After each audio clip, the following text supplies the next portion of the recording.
Сәлеметсіздер ме балалар? Бүгінгі сабақтың тақырыбы кішкентай тігінші. Бүгінгі сабақта жоспарлы әрекеттерді ауызша және нежазбаша баяндауды үйренеміз. Ребята, сегодня мы на уроке будем учиться говорить о запланированных действиях, которые мы собираемся делать. Бүгінгі сабақтың жаңа сөздері: жіп, нитка, қайшы, ножницы, түйме, пуговица, ине, иголка, тігінші, швея, тігеді, шьет, жіп, қайшы, түйме, ине, тігінші, тігеді, тігінші, тігеді, швея, шьет, тігінші, тігеді. Кішкентай тігінші, маленькая швея. Жақсы балалар, сөздікке жазып алыңыздар. Енді осы сөздерді сурет арқылы есте сақтайық. Тігінші. Тігінші тігеді, швея шьет. Қайшы, ножницы.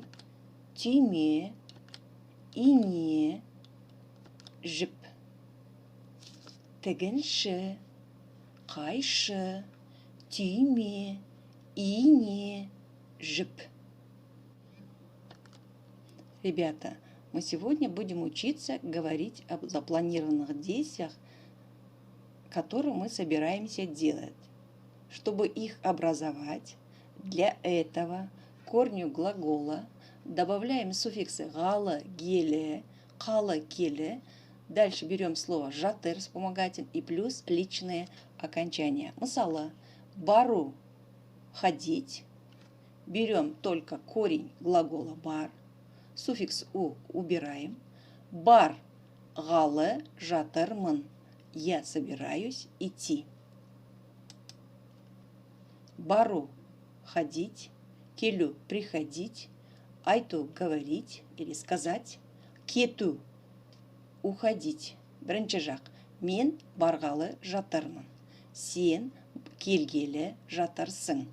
Сіз айтқалы жатырсыз. Ол кеткелі жатыр. Я собираюсь сходить. Ты собираешься прийти.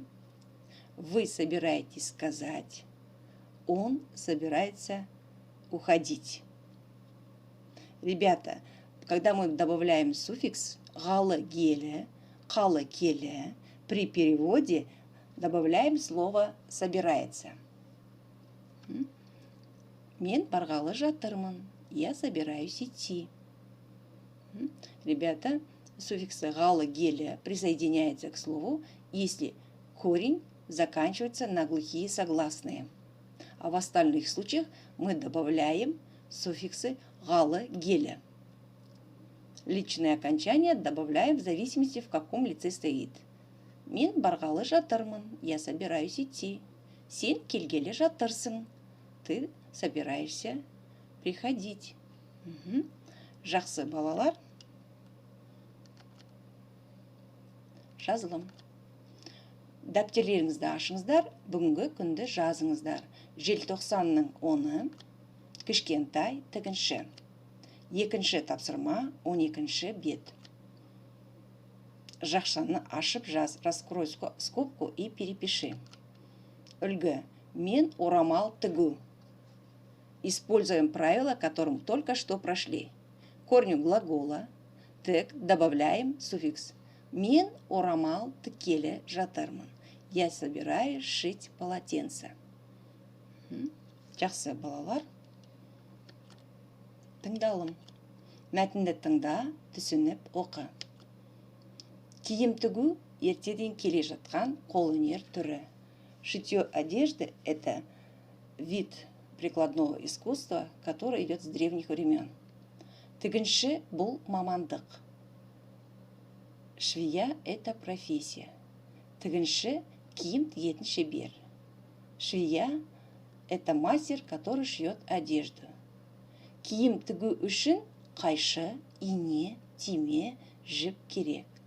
Для шитья одежды нужны ножницы, иголки, пуговица и нитка.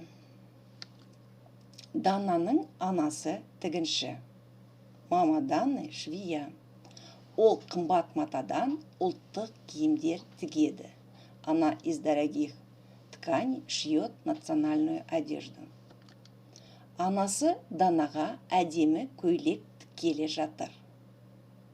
Мама Даны собирается шить ей красивое платье. Дана қатты қуанды. Дана сильно обрадовалась.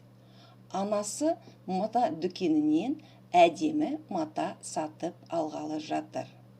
Мама собирается покупать красивую ткань из магазина тканей. Дана анасы сияқты тігінші болғысы келеді. Дана, как мама, хочет стать швеей. Ол көйлегінің түймесін өзі тігеді. Она зашивает пуговицу сама. Жақсы балалар, өздерің енді бірнеше рет түсініп оқыңыздар. Балалар, енді осы мәтіннің ішінен келер шақты тауып көрейікші. Бүгінгі өткен келер шақта тұрған етістікті тауып көрейік. Ребята, давайте постараемся найти в этом тексте глагол, который стоит в будущем времени, о действиях, которые собирается делать. Я, балалар, я, тіккелі жатыр. Собирается шить. Сатып алғалы жатыр. Собирается покупать. Енді жақсы балалар, түсінсеңдер, келесі тапсырмаға көшейік. Айтылым. Ақпараттың ақиқат немесе жалған екенін анықта. Определи информацию, правда или ложь.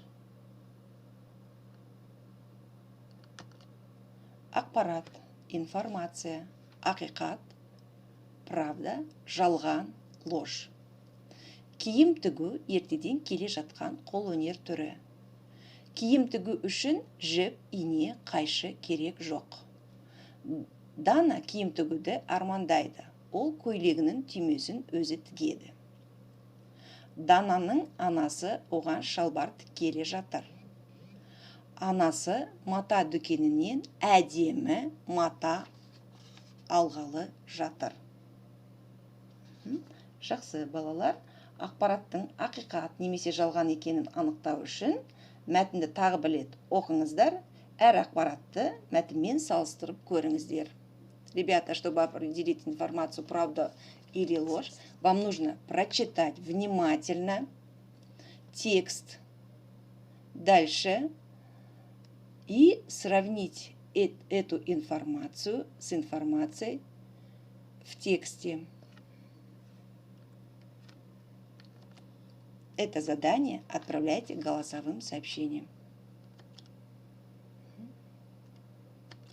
Түсіндім?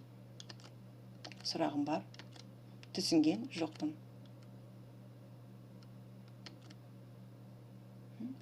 Жақсы балалар, сабақ аяқталды. Сау болыңыздар.